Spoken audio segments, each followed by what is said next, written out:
I'm here so I won't get fined. You think you know sports? Well, you don't know. Well, you don't know Jack. The You Don't Know Jack Show starts now.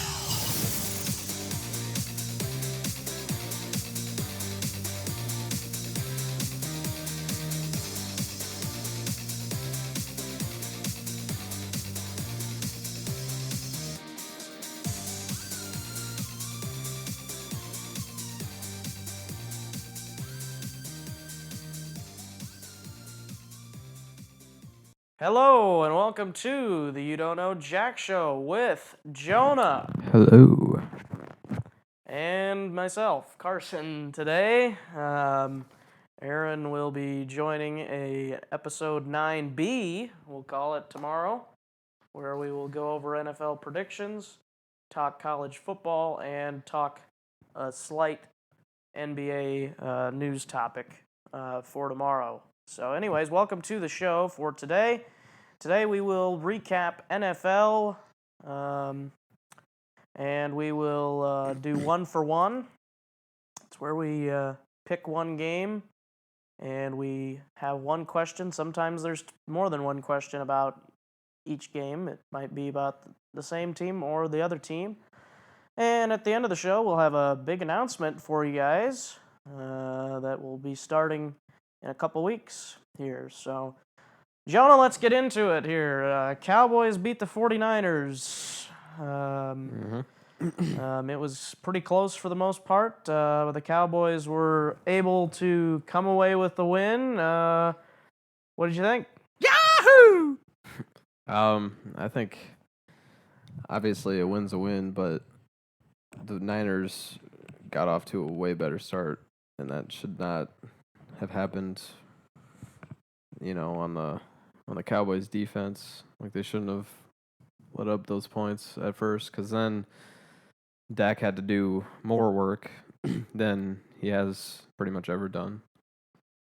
So, yeah, I think Cowboys defense kind of had to adjust to Blaine Gabbert and what he was going to do offensively. It was a lot of read option stuff like Chip Kelly likes to do. So once they kind of figured that out, it was not good for Blaine Gabbert. they just had to picture them playing the Eagles and he's going to play that. All right. Basically, that's all you need to do. I mean, they did it the last 3 weeks. So yeah. So is Dak as good or better than Carson Wentz? I say for the moment, Dak is probably better, just because like he came in just out of nowhere and started playing really well, and Yeah. To me, both of them have played pretty well. I mean, it's kind of hard to really pick one over the other, but if you go from the idea of living up to expectations, Carson Wentz, the number 2 overall pick in the draft, I think I would say that the pressure that he is under from the perspective of being a number 2 pick is greater than Dak Prescott. But if you look at it from another angle, you got one of the most talked about teams in America, the Dallas Cowboys, that you're now the quarterback of. So that kind of gives you a lot more pressure to be perfect for that fan base. But also the Eagles are pretty rowdy fans over in Philadelphia too. So it can kind of go both ways on that. I haven't really seen Wentz play as much as Dak, but I think Dak is just grace under pressure, really. I mean, he knows how to play, and he doesn't freak out and make mistakes and throw picks and all that. Yeah, neither one of them has turned the ball over yet. Both of them playing definitely higher than expectations. I mean, Jared Goff was taken number 1 overall, and that has not gone well right now for the Rams. So I don't know why you wouldn't play him. Yeah, I don't get that either. Really dumb. But they are 3-1 right now, so that's kind of interesting. So we talked about both quarterbacks are kind of under pressure. I would say as a whole, I would say Dak Prescott's probably under more pressure. Which of the two do you think is more under pressure? I'd probably say Dak too, but he's got. I mean, he shouldn't feel pressure because he has that offensive line and he has Elliott to, check down to and, hand him the ball. Yeah. Because Elliott is just beastly. Yeah, I'd say Carson Wentz probably has it a little more difficult. Mm-hmm. And the fact that his line is not nearly as good, the Eagles are going to probably lose Lane Johnson here pretty quick. Mm-hmm. Their Pro Bowl right tackle. And they don't have a number one running back, really. They have Ryan Matthews, who's kind of a number two, I'd say, more so, third down running back. Yeah. And they really don't have anybody else. It's kind of just running back by committee. They don't have a 4-down, 3-down running back, really. I kind of get where Dak would have much more of a security blanket that way. It definitely seems like that's the case. I'm excited about the Bengals. I think it's probably going to be a shootout. Yeah, we'll talk more about that and more NFL preview / predictions in tomorrow's show. Cowboys are 3-1, as we mentioned. How far can they go with Dak? Well, I say that I don't think that Bengals game will be. I'm sure the Bengals will probably find a way to win that one. So it'll be 3-2, and then I say they go like 2 games. Like if they keep Dak in, they would go at least like 3 to 4 games above 500, I think. But I don't know if they're going to keep him in or not. So yeah, I think the Eagles are kind of climbing up a cliff right now, and I think they're going to come down to a screeching fall or halt, whatever you want to say, and they're going to start to lose some games. I think the Cowboys are still going to win the division. Giants are starting to struggle, as we kind of thought they would after losing to the Redskins, lose to the Vikings. I mean, Vikings obviously tough opponent. We'll talk about that in a moment, but yeah, they're kind of struggling now. Cowboys, tough game this week, but I still think they got a great shot at winning the division. Yeah, I think the Eagles will have a game where they just like dominate, like the Steelers game. Yep. And then they're gonna get that peak, and then they're just gonna tank the rest of the year. Mm-hmm.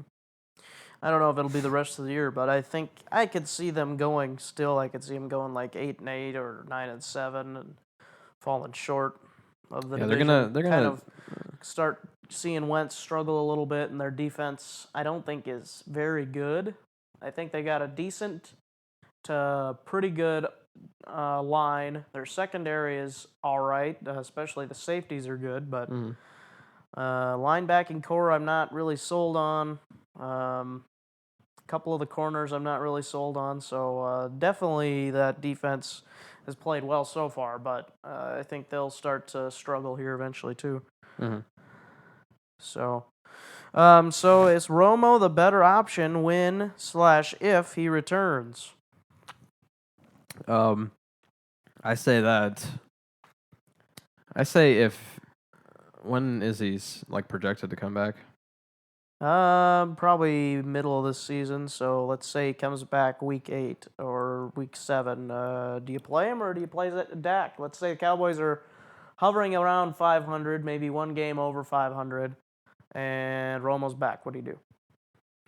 I would say give the ball to Romo. But like if they continue to win games and Dak looks better than Romo, I'd keep Dak in the whole year. Yeah, I'd say if you guys only lose 1 or 2 more games by the time Romo gets back, I'd keep Dak in. Mm-hmm. If you are about 500 or below 500, I would definitely probably put Romo back in. But I think Dak has that star, starting quarterback feel. Yeah. And I think he reminds me of Romo because Dak can put the win away and win the big games, when needed.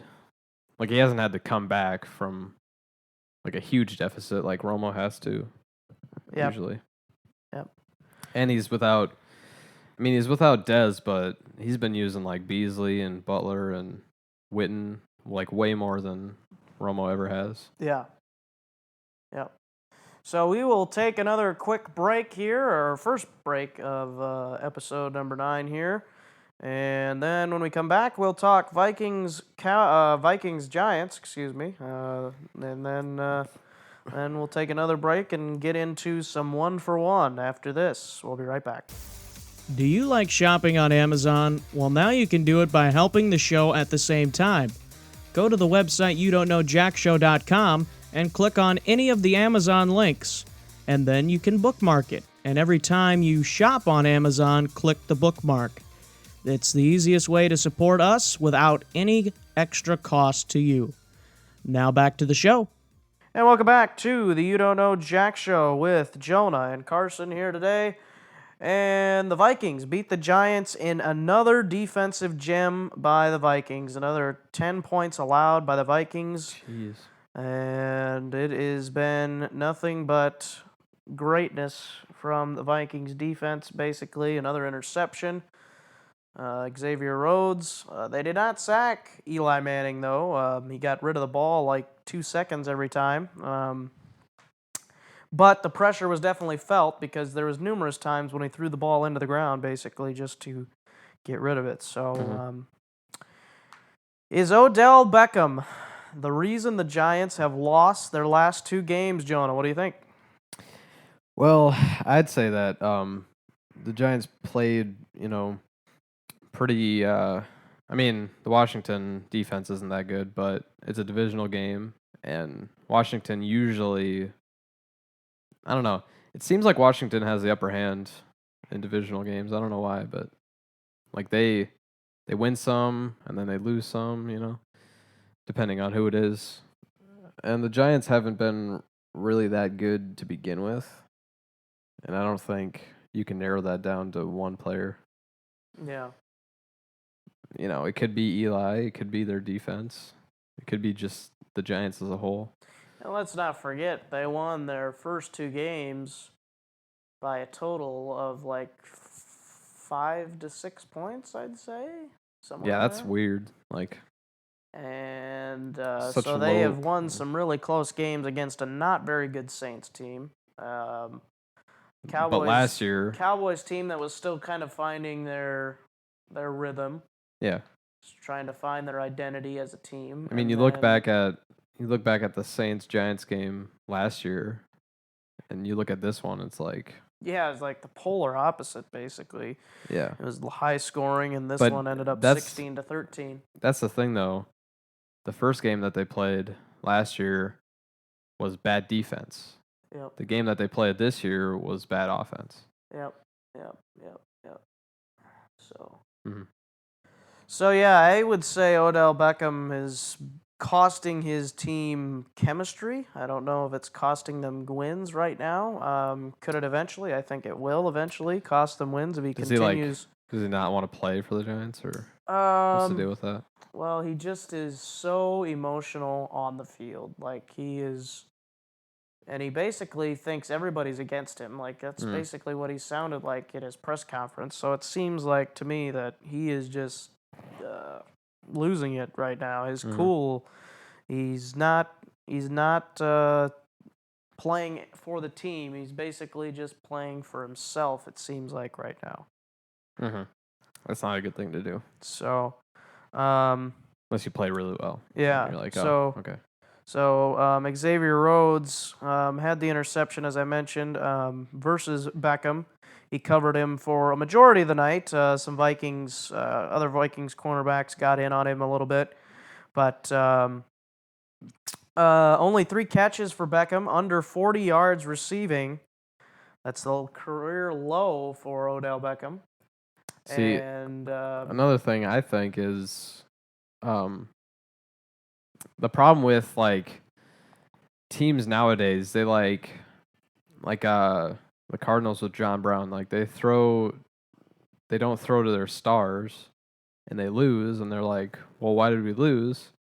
And you look at who they threw to all night, and they never throw to their stars. Yeah. Like if you have Des Bryant in, you're not gonna not throw to Des Bryant. Yep. You know. Look up the exact stats here for Beckham. It'd be like if the Lions still had Calvin. He had 3 not throwing him catches. to. Yeah, he had 3 catches for 23 yards. Career low. Wow. Career low for Beckham. Victor Cruz had 5 for 50.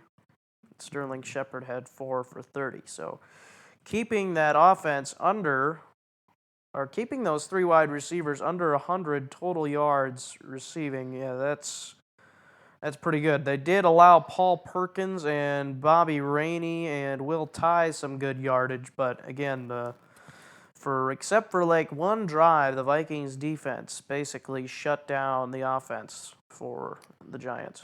I mean, to be fair though, like I don't know, it could be Eli like messing up, and not throwing as accurate as he used to, or it could be the Vikings defense. Yeah. Yep.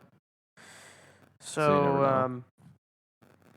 The Vikings offense looked really, really efficient, even though they only scored 24 points.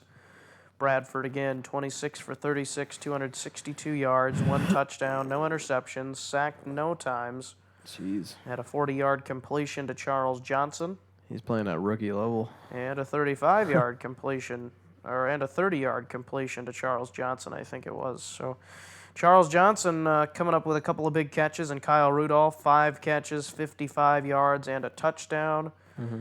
And Jerick McKinnon looked good running the ball, 18 carries, 85 yards, 25 long. Jeez. And he had a touchdown, and that's a 4.7 average. His yards per carry went down in the second half, but he had that 25-yard run that kind of helped it out a little bit. Bradford even got a couple of rushing yards in the game. McKinnon also 3 catches, 10 yards. And the Vikings even used Cordero Patterson in the game, 5 catches for 38 yards. And Stephon Diggs, 5 for 47. Blair Walsh did miss another extra point, so that's again, or not extra point, this time it was a field goal, but it's starting to get to the point where Walsh just really, to me, cannot be trusted. Like, you got to bring in at least Robbie Gould for a tryout, because you can't just keep going on like this, because if you get to the playoffs and you miss another one, and he misses another one with the game on the line, everybody's going to be looking at Rick Spielman saying, why did you keep this guy around?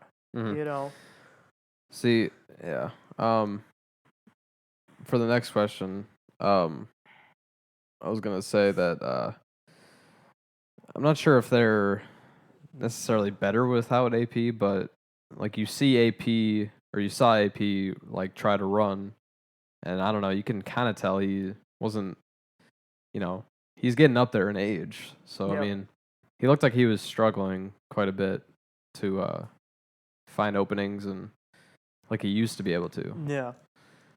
Which could have something to do with, him missing like the majority of, last 2 years that he's played.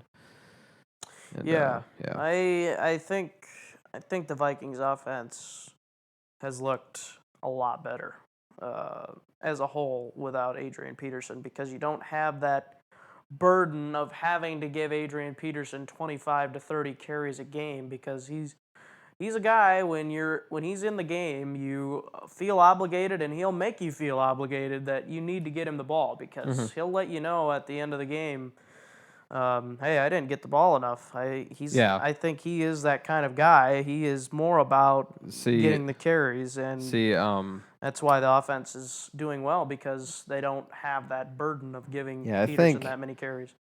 I think Elliott's like the exact opposite, which is good for the Cowboys. Like he just wants to play. Like he doesn't really care how many carries he gets, he just plays to play. Right now, I think yes, but like in college, Elliott talked in a press conference after the game saying Urban Meyer should have gave me the ball more or something to that effect. And Well, I mean, hopefully it doesn't get to that point with the Cowboys. to an extent, they want the ball and, to get carries, but he has to realize that not all running plays will work, and Dak's been pretty good at, like, if they ever had a running play, he's pretty good at, like, audibling out and, changing it up and yeah. throwing for a bomb downfield. Yeah. So now the last question about this game, and then we'll take another break and move on. Are the Vikings the best team in the NFC, Jonah?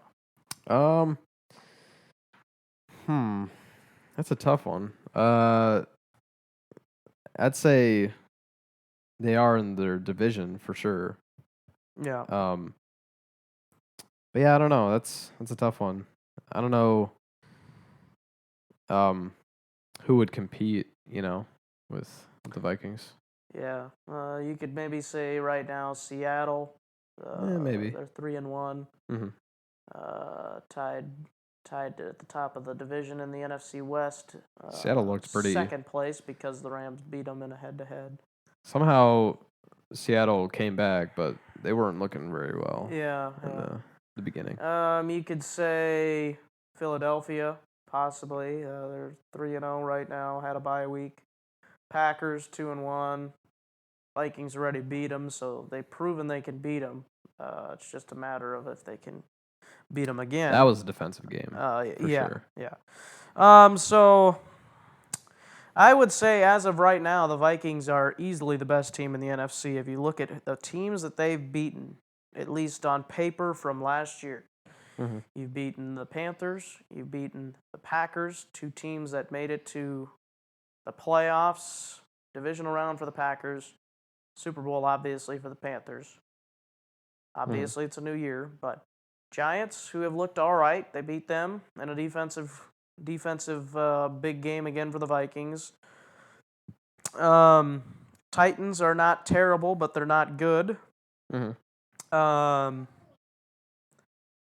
So I would say right now they're the best team in the NFC. I mean, it was a great win for the Eagles to beat the Steelers, but let's be honest, if the Steelers were given another chance to beat the Eagles, I think it would be easily a different score. They completely flipped the script last week. Yep. I think that was just kind of a fluke game. I think they were expecting to beat the Eagles probably by a few scores. And then they just got torched. They absolutely were proven wrong. That's the problem. Like, teams think they're like, oh, this game is going to be, a cinch. Yeah. And then they go in there and they don't play to their, highest priority, and then they just get smoked. So, yeah, I'd say right now the Vikings are the best team in the NFC. So we'll take another break, and we'll be right back for one right after this. Heading to Miami, Fort Lauderdale, Baltimore, New York, London, or anywhere in the world and need a rent-a-car? Well, check out CarRental8.com, where you'll find the same car for less money. CarRental8.com sells all the brands like Dollar, Thrifty, Budget, Avis, Hertz, Alamo, Europcar, and so much more at affordable rates.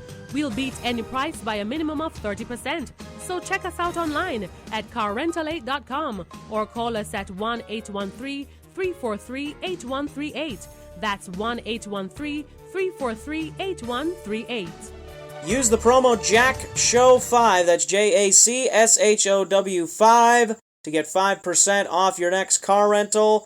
Use all capital letters when you type in the promo code. Now back to the show. And welcome back to the You Don't Know Jack Show with Jonah and Carson today. And 1 for 1, we'll get into that here quickly. The first game of the week was the Bengals and the Dolphins. 22-7 was the final score. Andy Dalton had a touchdown pass to A.J. Green, who had a huge game. But Bengals only scoring one touchdown in the game. So it's 22-7. was the score. Bengals are now 2-2, I believe. I think they're 2-2. So Jonah, first of all, what'd you think of the game, and then will the Bengals make the playoffs? Do you think? I'd say that the Bengals didn't. I don't know. I'd say the Bengals probably didn't expect to beat Miami, and they were just like they just played, and they outscored obviously. I think you picked the Dolphins to actually win this game. Yeah, I picked that as an upset, but Yeah. I'm dumb. Anyway, I think they have a chance to make the playoffs still, but I think that remains to be seen. Yeah. Obviously AJ Green was impressive. Again, I'd say he's probably a top 5 wide receiver in the league. At least top 10. Bengals defense looked dominant. First of all, not saying much against Ryan Tannehill, but they were able to hold a pretty solid receiving core at bay for the most part and win 22-7. If anything, I would say I'm very disappointed with the Bengals' offense inability to score touchdowns in the red zone. They had so many field goals that they kicked in the red zone, and I think that could be a concerning part for the Bengals going forward. Yeah. Yeah, I'd say the other didn't want to run the score up, or they just didn't have any more juice left. Yeah. After that, beginning. Yeah. I don't know. So, again, the Bengals beating the Dolphins on Thursday Night Football 22-7. Colts lose to the Jaguars in London 30-27. It was a pretty tight game towards the end. Jonah, are the Colts done? I honestly would say, yeah, because you lose to the Jags, and the Jags are probably I don't know. I wouldn't call them the worst team in the NFL, but Bottom 5, I would say. yeah, right now. they're pretty low down there. But I think the Colts are worse than the Jags. That's pretty hard to beat. I don't. To answer the question, I would say I don't think the Colts are done yet, because obviously there's still 3/4 of the season left, and the Texans play the Vikings this week. So, if the Texans lose to the Vikings, and the Colts, who are playing the Titans, I think we'll talk about that more tomorrow. But I think they're playing a pretty winnable game. I think the Colts will get right back into it on Sunday. Texans, I think, will lose. Colts, I think, can win. If both of those things happen, they're back within a game already of first place. And I think if Andrew Luck can continue to improve and they can get some productivity out of that offensive line, you saw Andrew Luck throw the ball around the field quite a bit against the Jaguars. I think he's going to have some more success against whoever they're playing this week. I think the Colts are definitely not done. I think there's still a chance for them to come back and win the division. Do I think they're going to make a wild card? No. I don't think there's any chance for them to make a wild card. If they make the playoffs, it's going to have to be because of the division.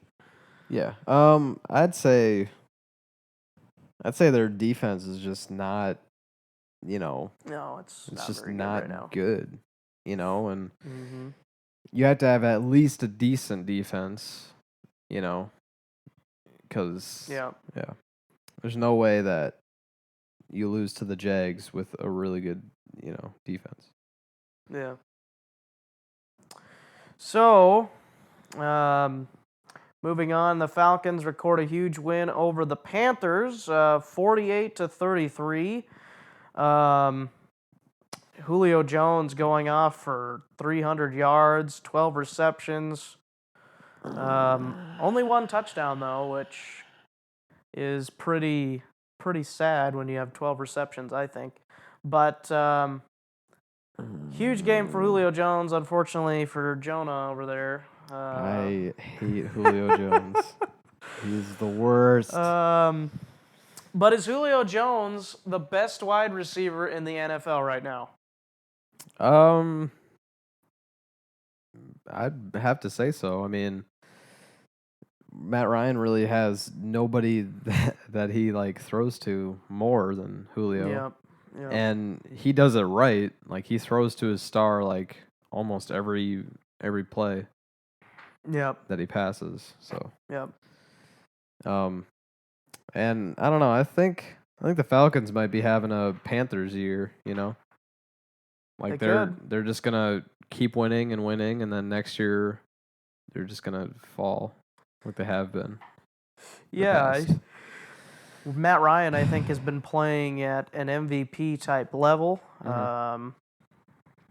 See, that's the thing though. Like the Panthers, Defense has been okay. It hasn't been very great, but they've been manageable. The Panthers, the year before last year, when they went off, they were not like all-star, you know. Yeah. So I think the Falcons are legit now this year, but then they're just gonna go back to the way they used to be. Yeah. I don't know how they're we'll doing see. so well. I don't get that. Well, like I said, Matt Ryan's playing really well right now. Julio Jones, obviously, one of the best. I would say Julio Jones right now is the second best wide receiver in the NFL. I would put Antonio Brown slightly ahead of him. Antonio Brown made some really nice catches again the other night in their dominant win over the Chiefs. I just think... Oof. That was a game. I just think the Chiefs gave up a lot, but Antonio Brown, again, just looks so good. So many good catches. I feel like I would take Antonio Brown slightly over Julio Jones as of right now. I'd say the Steelers kind of wanted payback for what happened the week before, and they took it out on the Chiefs. Yeah. And they just kept scoring and scoring and scoring. Yep, definitely. So, are the Falcons legit? Do you think the Falcons can get to the division, or can they win the division? And more importantly, will they go far in the playoffs? I'd say that they are pretty legit, and I think they're having, like I said, a Panthers year this year, and it's not gonna last, you know, like for seasons to come. But I think they're legit now. Yeah. Well, if you look at Matt Ryan too, he's getting up there in age. I don't think his productivity is going to last very long. I don't know how he's doing real well right now. I think he'll kind of go back to that middle tier quarterback status here soon, but I still think the Falcons can go fairly far. I just don't know how, record-wise, I don't think they're going to go to the NFC Championship game, obviously, but divisional round possibly. I don't know how, again, we'll see. Just out of the blue, you know, they just started winning. Yeah, Matt Ryan kind of starting to play better for some reason. Like he's gonna lose his job. Like that's how he's playing. Yeah, well, it's possible. The last few years, he's like, no, let me stay, please. Hasn't been doing very well. So, Texans barely beating the Titans 27-20, but the Texans do have a 3-1 record and are the number one team in the AFC South. Are the Texans still a playoff team without J.J. Watt? He is out for the year. What do you think? I say that to beat the Titans is obviously, you know, easy. But I'd say the Texans without Watt is, you know, it's going to be a tough transition for them. And the Texans defense hasn't been, like, really good. Mm-hmm. And I think their offense is decent. All around, they're a good team. It's just without that star, you know, defense player. Yeah, I still think the Colts could very well win this division. I think the Texans are going to really start to feel the loss of J.J. Watt on defense. Yeah. Merciless is getting older. I mean, Jadeveon Clowney's still pretty good, but just the presence of J.J. Watt, having another guy to really have to block is going to really hurt. Mm-hmm. Really hurt the Texans, I think. They won't make the playoffs if they don't win the division. Same thing with the Colts. There will only be one playoff team from the AFC South, and I think the Colts still have a good shot to do it. They have a lot of improving to do, obviously, but I think they still have a shot, mainly because of J.J. Watt being out. If J.J. Watt was still in, I'd say Texans probably have it. Mm-hmm. But I think J.J. Watt is more valuable than people are realizing. Yeah. So They just assume, like, oh, he's just another defensive player, but J.J. Watt's made some plays that, you know. Mm-hmm. He's good for at least, I think I've heard, like quarterbacks usually are worth 7 points in a game, and J.J. Watt, he was worth 1 point as a defensive player. There's no other defensive player in the league that is worth a point per game. I'm not sure the full stat on that, but I thought that was pretty telling of how good he is. So let's go to the Seahawks. Kind of surprisingly beating the Jets. Not surprisingly, Ryan Fitzpatrick struggled again, throwing 3 interceptions, I think. Oof. 27-17, the final score. Seahawks beating the Jets pretty easily. Russell Wilson not so limited, even though that's what the report said before going into the games. That's why I started Andy Dalton, and that was not a good idea. Yeah. Is the Seahawks, or are the Seahawks offense, I would say is the Seahawks offense back to where they were last year, Jonah? I'd say it's tough to call now because I mean they are 3-1 and they still have time or have to have time to like adjust or whatever. Yep. But I think the Seahawks themselves are playing like a team again, and they're not struggling as much as they were before. Mm-hmm. So, Seahawks and Rams tied atop that NFC West right now, 3-1, but the Rams have the half game advantage because of the head-to-head tiebreaker. Yeah, I think the Seahawks offense is back. I mean, Jets defense is no joke. They're a pretty solid team on defense. Ryan Fitzpatrick is obviously Ryan Fitzpatrick, or Fitzpatrick, as I like to call him sometimes. Kind of not really the greatest name, but yeah, I think the Seahawks offense is back, and I think they could be. I think they're still going to win that division. I think the Rams are going to come back to reality. Probably still will finish 8-8. That's usually what Jeff Fisher's teams are. Yeah. So, yeah, I think the Seahawks still win the division. Moving over to the Jets side quickly, should the Jets start Geno Smith after the 9 picks after the last 2 games from Ryan Fitzpatrick? I don't even know what happened in between, the what's that game that they played before the Bills? Bengals? Yeah. Didn't they win that game? Mm-mm. No, they didn't. Bengals won. Well, I don't know. Ryan Fitzpatrick looked decent before that Bills game. And then something clicked and he was playing like Palmer. Yeah. But yeah.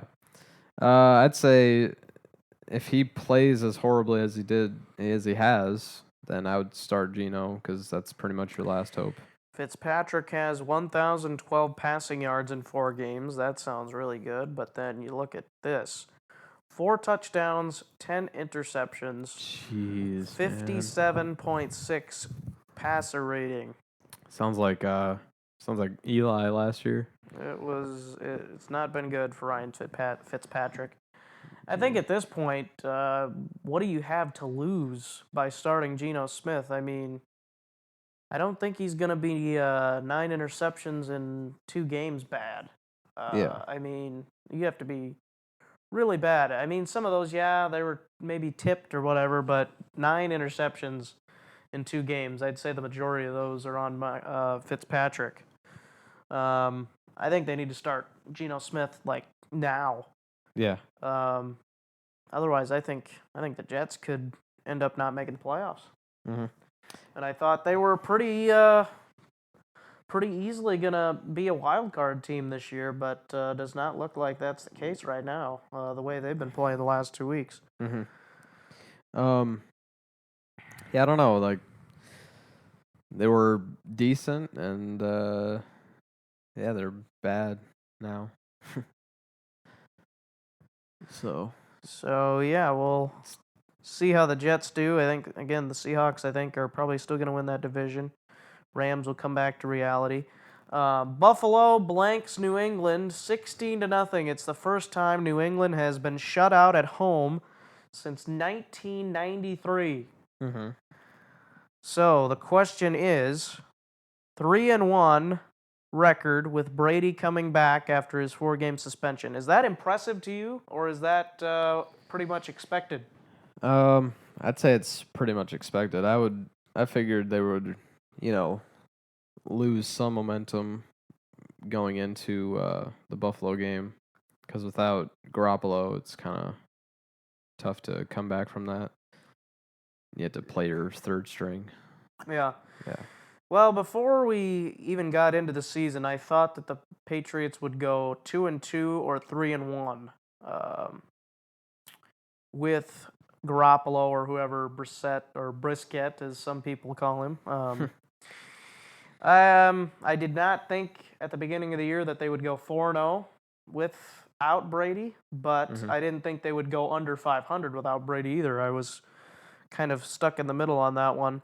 But then they went 3-0, and I was like, okay, there's no way they're going to lose to the Bills now. But, well, Brissett and his broken thumb or whatever, I think that's a pretty poor excuse for the Patriots because they win games no matter what. That's what I'm. Yeah. But yeah, I'd say that's pretty impressive as a team standpoint, because as you look at the team as a whole, you wouldn't expect them to win 3 games and lose 1. I mean, you were expecting them to probably lose to Arizona week 1. Thought they could maybe lose to the Texans. Blanked them. Beat the Cardinals. Beat whoever else it was they beat. And then, obviously, they beat the Bills. Or they lost to the Bills this week. They So shut out the Texans. yeah. So it's kind of interesting just to look at it and see that. But obviously, Bill Belichick, one of the greatest coaches of all time, if not the greatest. I think he is probably the greatest already. I would say I'm not surprised that he would be able to pull this off, but as the team, other than him, I was kind of surprised that they did it. Mm-hmm. And I think they had another Steelers Philadelphia thing where they thought they were gonna blow out, Buffalo and win no matter what. And if you have that mindset and you don't expect the worst, then you're gonna lose. Yeah. So, Buffalo now is back to 2-2. I don't think it really means anything from a playoff making standpoint. Do you? I think that remains to be seen. To me, I don't think there's any way the Bills get to the playoffs. I don't think their defense is going to be good enough.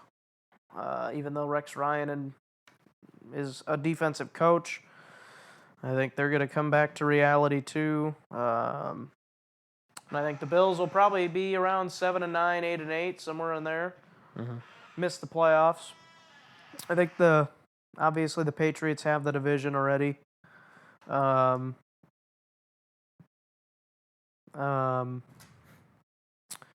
So we will So we will say the Patriots have clinched the division. And do you think that the Bills or Jets will make the playoffs? Or do you think the playoff wildcard team comes from a different division? I'd say if you're looking at it from that standpoint, I'd say it'd be from a different division because the Jets are looking awful and the Bills got lucky. Yep, I think the Jets still have a chance to make the playoffs, but if Fitzpatrick keeps being Fitz-tragic or whatever you want to call him, it's not going to be good. It's just not going to be good for the Jets. So, good win for the Bills, but if Tom Brady would have been there, it wouldn't have been close. So, moving on, Cardinals lose again. They're now 1-3, losing to the Rams 17-13, and the Rams are now 3-1. Believe it or not. Most surprising to you, Jonah, the Cardinals' struggles or the Rams' success? I'd say it's the Cardinals' struggles because after the year they had last year, which was, it wasn't like all-star, but it wasn't bad either, Yeah. And they, went pretty far. But yeah, Palmer was not playing well at all that game until like the end, and then he realized, I don't have enough time to win, so... Yeah, to me, it is actually the opposite. To me, I think the Rams' success is more surprising than the Cardinals' struggles because if you go back and look at last year in the playoffs, Carson Palmer didn't really play that well totally at all, like in the playoffs very well at all. I mean, Green Bay almost beat him. Basically, Larry Fitzgerald took over that game in overtime and won it. Mm-hmm. And he obviously played awful against the Panthers in the championship game and basically cost the Cardinals any chance of getting to the Super Bowl. So I think this is kind of to be expected. The Cardinals started to struggle in the postseason last year, and it's kind of trickled down into this season. And so to me, the Rams are more surprising because they started out 0-1, first of all, losing to the 49ers, who are 1-3. 28-0. It's like, my goodness, this Rams team could be one of the worst in the league, but now they're 3-1 after beating Seattle 9-3, which that was probably their most impressive win so far. Beating the Buccaneers, not too impressive, 37-32. And then the Cardinals 17-13. So I would say the Rams are probably the most impressive from a success to Cardinal struggle standpoint, just because you could maybe look at last year and say that, well, the Cardinals are gonna probably struggle going into next season. If you go back and look at last year for the Rams, you would say, well, the Rams are gonna suck, like usual, because they don't have a quarterback. Yeah. And they don't have enough players around the quarterback that they do have. But their defense has kind of carried the load 2 of the last 3 games against the Seahawks, obviously, and the Cardinals. They allowed a lot of points, obviously, to the Bucs and to the Niners, but that's basically all I can really say from that. So, yeah, I'd say the Rams been pretty impressive so far. Do I think it'll last? No. No way it's going to last. 8-8 looks pretty good right now for the Rams, which is not going to be good enough to make the playoffs. Mm-hmm. So, moving on to our final game. Steelers dominate the Chiefs 43-14, Sunday Night Football. So, just a hiccup last week, right, against the Eagles? Just a small hiccup? Yeah, like I said earlier, the Steelers were looking to, get back at, losing that badly.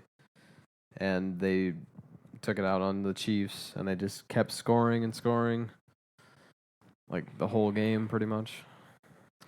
Yeah, I think, again, and like we mentioned earlier in the show, I think the Eagles came into that game ready, and I think the Steelers came into that game the exact opposite of ready. They were expecting that they were going to win easily. This is the Philadelphia Eagles. This isn't a big deal, but they absolutely got shocked by the Eagles, and I don't think it would happen again if they played again this year. I think the Steelers would probably win by a couple scores if they played again this year. I mean, the Eagles, yeah, they've been playing well. Wentz has played well, but look at the teams he's played against. He's played against the Bears. Terrible. Mhm. He's played against, I think it was the Browns, wasn't it? Their first game? Yeah. Terrible. Mhm. Steelers defense, iffy. As a whole, they're pretty decent, but their secondary has a lot of work to do. So it's kind of easy to see how Wentz could be successful against the secondary. But the Steelers' offense definitely will do better when if these two teams play again, which the only way they could play again this year would be in the Super Bowl, which I do not see happening. Mm-mm. I don't think the Eagles will even sniff the NFC Championship game, to be honest with you. So that's it for NFL talk. Quickly, again, we'll be back tomorrow for episode 9B, and we will talk predictions for week 5 in the NFL.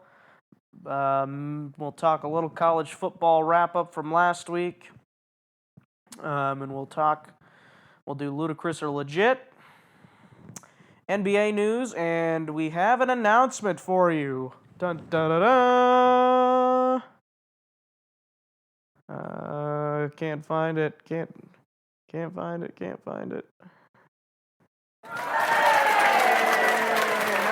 Announcement. Okay.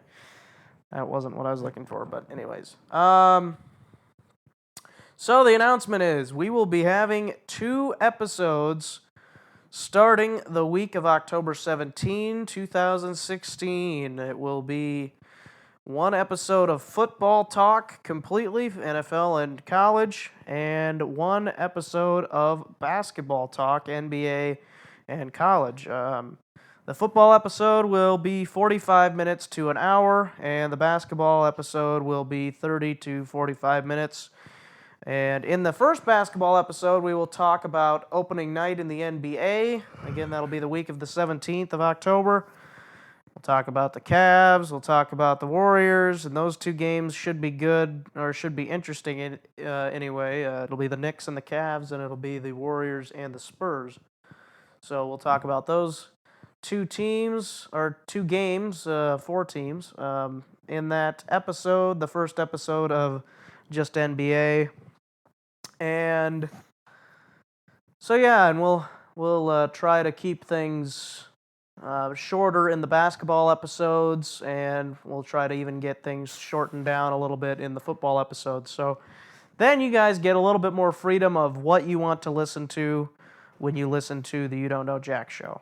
So, Jonah, anything you want to say before we wrap up for today? No. All right. Actually, we got one more thing to do. We got prediction to do for tonight's game. San Francisco hosting Arizona. Who you got? I say Drew Stanton is going to tank. So I say the Niners win. Yeah, Probably like, I don't know, 28 to 21, I think. Yeah, it's hard for me to pick the Cardinals. But at the same time, it was hard for me to pick. I can't remember. It was hard for me to pick the Patriots, too, when they lost their starting quarterback, and look what happened. So I would say I will take the Cardinals in an upset, I would say, because the 49ers should win the game, but I think they'll fall short. And so that's going to do it for the show today. Don't forget, you can find us on Facebook, Twitter, Instagram. You can also find us on YouTube, Stitcher, iTunes, Google Play, anything you can think of, we're basically there. Also on TuneIn Radio as of recently. And that's it for today's show. For Jonah and myself, Carson, we'll see you tomorrow for predictions and Ludicrous and Legit. Also, college football and NBA talk. And again, if you didn't catch the announcement, you can go back or you can also go and look. We'll have it on the website here pretty soon. Also, don't forget, tomorrow we'll have episode 9B out, and you'll also catch the announcement on there. So, for Jonah, I'm Carson. This has been the You Don't Know Jack Show. We'll see you tomorrow. Hey listeners, don't forget to find You Don't Know Jack Show on Facebook at facebook.com/You Don't Know Jack Show. Twitter at twitter.com/Don't Know Jack Show. And Instagram at instagram.com/You Don't Know Jack Show. You can also follow Carson on Twitter at Radio Ruben. Now back to the show. Thanks for listening to the You Don't Know Jack Show with Jonah, Aaron, and Carson. If you want to read articles, get more information, or have questions about the show, go to our website, youdon'tknowjackshow.com. You can subscribe and listen to the show on iTunes, Google Play, YouTube, SoundCloud, Stitcher, and TuneIn Radio. I'm here so I won't get fined.